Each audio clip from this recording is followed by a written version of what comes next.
Assalamualaikum warahmatullahi wabarakatuh. Kembali dengan Buana 79.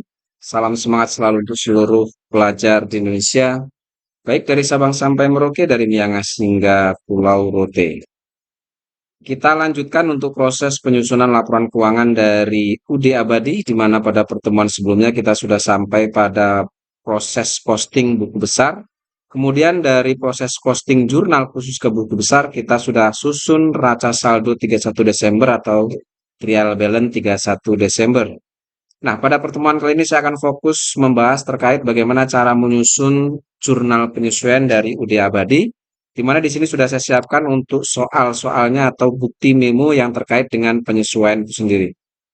Mungkin untuk mempersingkat waktu, kita bisa langsung saja membahas masing-masing bukti memo untuk penyesuaian. Kita mulai dari dokumen transaksi nomor 21. Kita lihat bahwa yang pertama, ada bunyi memo, di mana untuk isi memo yang pertama ada persediaan store supplies bahwa pada akhir periode dinilai itu adalah Rp11.625.000. Nah, untuk mengetahui berapa nilai beban atas pemakaian perlengkapan atau stok supplies itu sendiri, kita harus lihat berapa saldo persediaan yang ada di UD Abadi ini. Kita lihat di trial balance 31 Desember.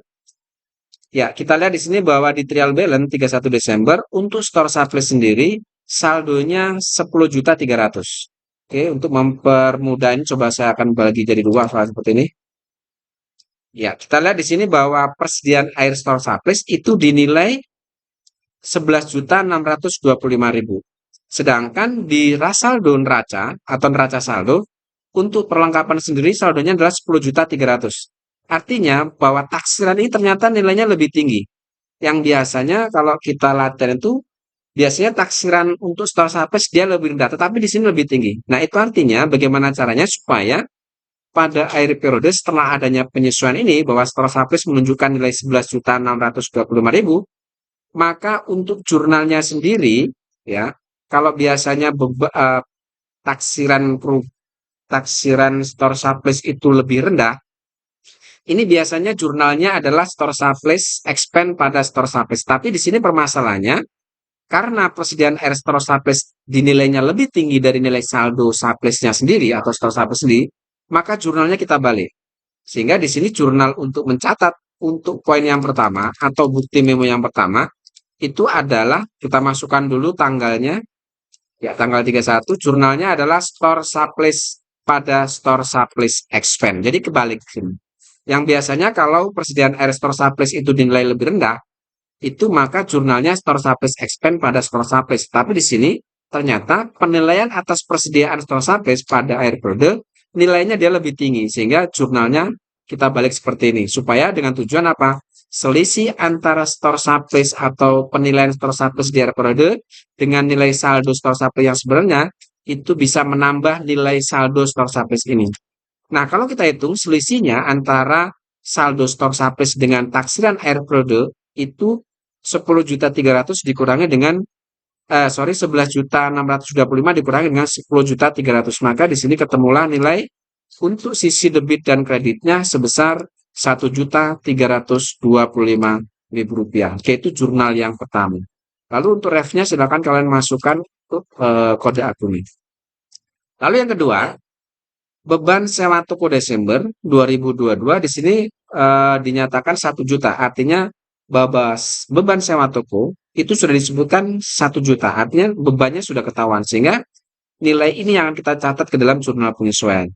Nah, jurnal untuk mencatat adanya beban sewa toko ini, jurnalnya adalah yang pertama kita masukkan dulu ya, jurnalnya itu adalah rent expense pada prepaid rent atau beban sewa toko beban sewa pada sewa dibayar di muka. Untuk kode akunnya sendiri silakan disesuaikan.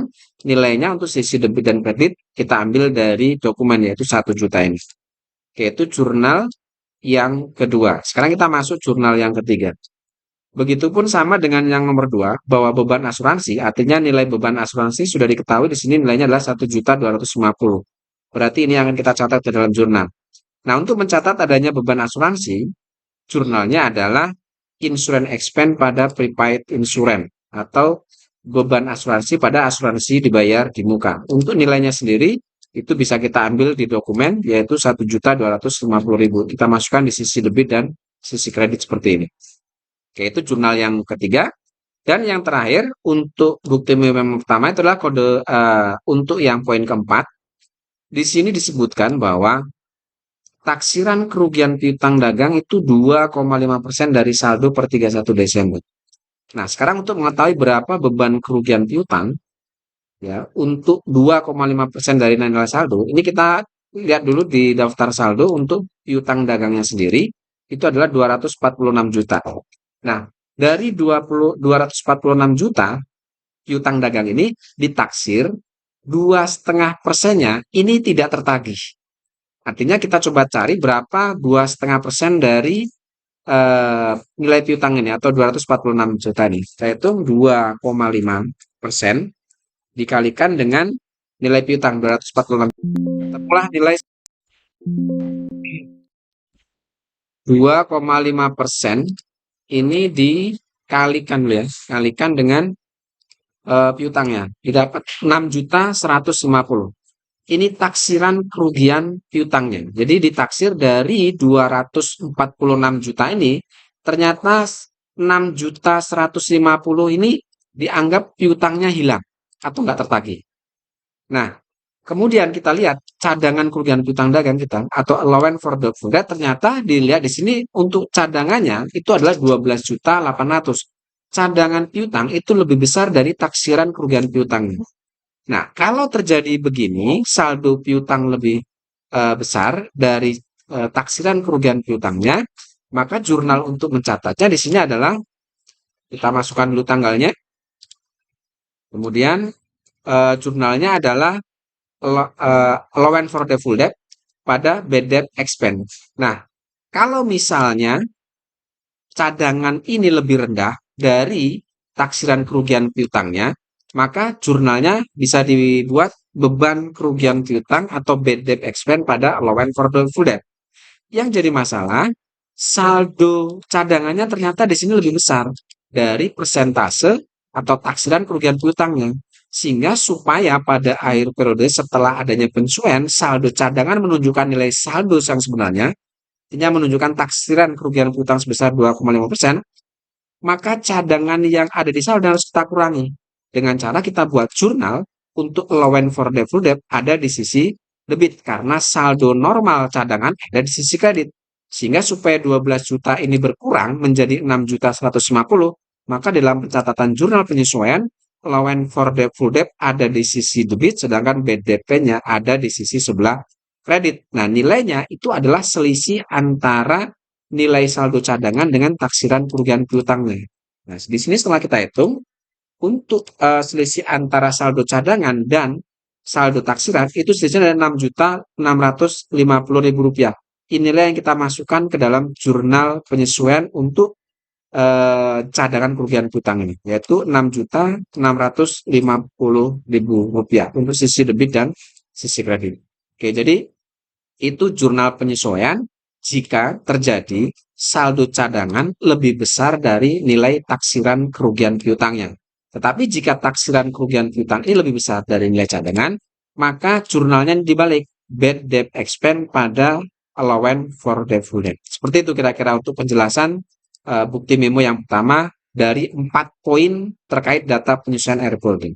Oke, sekarang kita masuk ke bukti memo yang kedua. Oke, kita masuk ke bukti memo yang kedua di sini yaitu terkait penyusutan aset. Ada 2 informasi di sini. Yang pertama bahwa penyusutan equipment bulan Desember itu adalah 700.000. Di sini sudah disebutkan nilai penyusutan atau beban penyusutannya di sini yaitu 700.000 rupiah. Nah, jurnal untuk mencatat adanya penyusutan equipment bulan Desember di sini kita catat ke dalam jurnal. Jurnalnya bunyinya adalah yang pertama kita masukkan tanggalnya dulu. Jurnalnya adalah depreciation expense atau beban penyusutan pada akumulasi penyusutan equipment atau peralatan. Debit kreditnya, oke, kode akunnya disesuaikan dengan soal. Debit kreditnya kita masukkan nilai beban penyusutan ini yaitu 700.000 rupiah untuk sisi debit dan sisi kreditnya. Lalu yang kedua, poin yang kedua, ada gaji bulan Desember yaitu sebesar 3.550.000. Ini ternyata akan dibayar di bulan Januari. Artinya adanya penundaan biaya gaji yang harus dibayar bulan Desember akan dibayar di bulan Januari. Adanya penundaan itu akan menyebabkan adanya hutang gaji di perusahaan, sehingga jurnal untuk mencatat adanya penundaan gaji bulan Desember yang akan dibayar di bulan Januari, jurnalnya adalah kita masukkan dulu, tanggalnya tidak perlu ya, kita masukkan langsung. Jurnalnya adalah wages and salaries expense pada expense payable. Nah, kenapa kita pakai expense payable? Karena di daftar akun untuk hutang gaji tidak ada, tetapi kita gunakan utang biaya. Oke, untuk kode akunnya silakan disesuaikan. Besarnya nilai sisi debit dan sisi kredit kita ambil yang di dokumen yaitu Rp3.550.000. Oke, itu untuk yang bukti memo yang kedua. Sekarang kita masuk ke memo yang berikutnya yaitu memo yang ketiga. Ada 2 poin juga di sini. Untuk bukti memo yang ketiga yaitu dokumen nomor 23 di sini. Yang pertama, berisi informasi terkait bahwa karena pencatatan PPN income dan PPN outcome itu sesuai dengan faktur pajak standar, maka kedua akun tersebut dapat segera ditutup, saldonya dipindahkan ke PPN payable. Nah, artinya di sini kita disuruh menutup saldo PPN income dan PPN outcome, kemudian selisih saldo keduanya kita bisa masukkan ke dalam PPN payable. Nah, sekarang kita masukkan dulu jurnalnya. Karena disuruh menutup saldo PPN income dan PPN outcome, maka kedua akunnya harus dibalik. Kita lihat di neraca saldo, kita lihat di sini bahwa untuk PPN income itu saldonya ada di sisi sebelah kredit. Sedangkan PPN income ada di sisi sebelah debit. Karena permintaan dari saldo PPN outcome dan PPN income ini ditutup nilai saldonya, maka ini harus kita balik. Pada saat kita mencatatkan dalam jurnal, PPN outcome yang di kredit jadi di debit, yang PPN income di debit kita pindah jadi di kredit. Kemudian selisih saldo keduanya kita akan catat ke PPN payable. Oke, jurnalnya berarti di sini akan masuk di jurnal penyelesaian yaitu PPN outcome pada PPN income dan PPN payable. Kita masukkan saldo PPN outcome-nya dulu nanti ya. Kita lihat PPN outcome di sini saldonya adalah 81.610.000. Kita masukkan ke sisi debit ya karena ditutup saldonya. Kemudian PPN income-nya kita lihat di sini saldonya adalah 48.760.000. Kita masukkan ke sini. Nah, kemudian selisih antara PPN outcome dan PPN income, selisihnya ini kita masukkan ke PPN payable. Nah, setelah saya hitung selisih keduanya itu adalah Rp32.850.000. Oke, itu jurnal yang pertama untuk poin yang ketiga. Sekarang kita masuk ke poin yang terakhir yaitu nomor 2 yang kedua ini atau nomor 8, bahwa kita diminta untuk menghitung pajak penghasilan badan dengan ketentuan tarif terbaru yaitu sebesar 0,5% dari peredaran bruto. Bahwa peredaran bruto itulah PPA final bulan Desember adalah 0,5% dari penjualan bruto bulan Desember.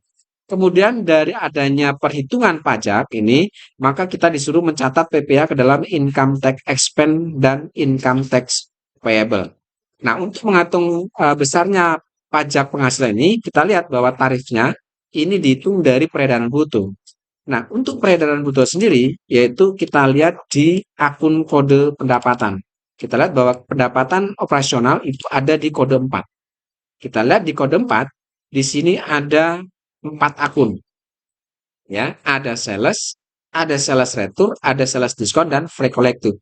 Nah, peredaran bruto itu adalah akumulasi seluruh saldo yang ada di kode 4. Bahwa saldo pendapatan itu normalnya di sisi kredit. Sedangkan apabila ada akun pendapatan saldonya ada di debit, maka itu disebut sebagai saldo kontra atau saldo yang mengurangi dari saldo normal. Sehingga karena bruto itu adalah akumulasi dari kode 4, ini kita jumlahkan. Nilai sales ini ditambah sales retur, dikurangi dengan sales retur, ditambah dengan free collective.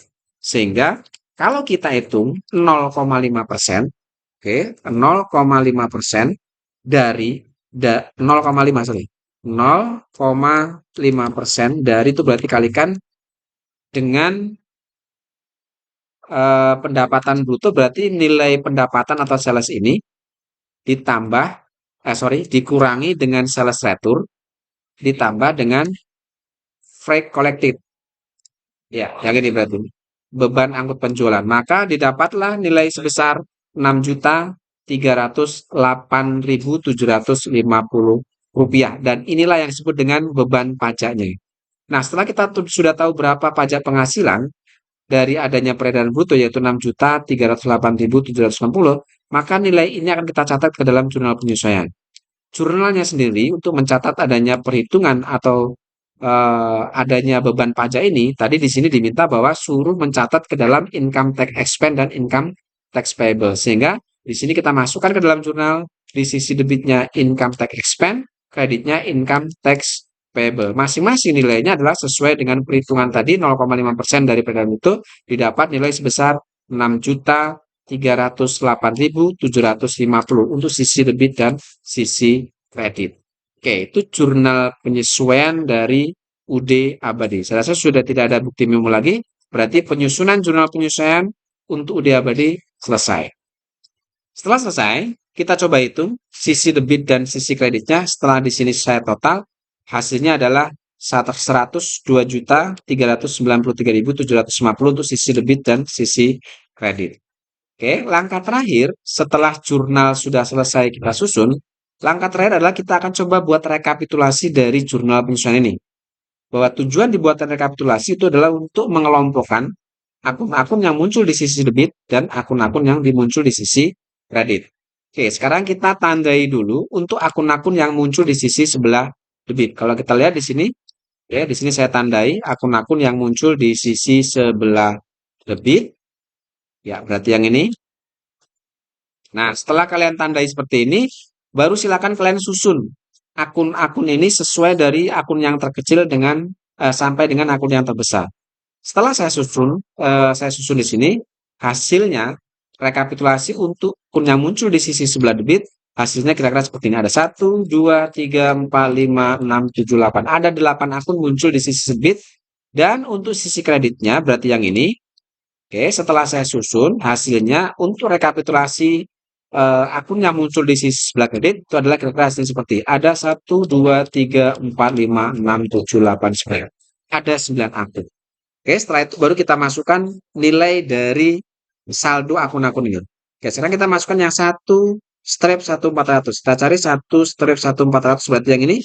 Itu kita masukkan saldonya 6.650. Lalu kedua 1/1600 berarti yang ini adalah 1.325.000. Lalu untuk 21.500 ini ya yang ini 81.610 atau 81.610.000. 61.400 itu adalah 700. Kemudian 61.500 ini 1.250. Lalu kemudian untuk yang 61.600 ini 1 juta. Lakukan seperti itu, kira-kira setelah kalian masukkan rekap saldo dari akun-akun ini, kira-kira hasilnya seperti ini. Oke, setelah itu baru kalian jumlahkan debit dan kreditnya. Mestinya jumlah debit dan kredit ini sama dengan jumlah yang ada di jurnal penyesuaian. Seperti itu. Oke, itu untuk pembahasan terkait jurnal penyesuaian pada hari ini. Semoga ini bisa membantu. Untuk pertemuan selanjutnya kita akan coba bahas terkait bagaimana cara menyusun neraca laju. Terima kasih. Assalamualaikum warahmatullahi wabarakatuh.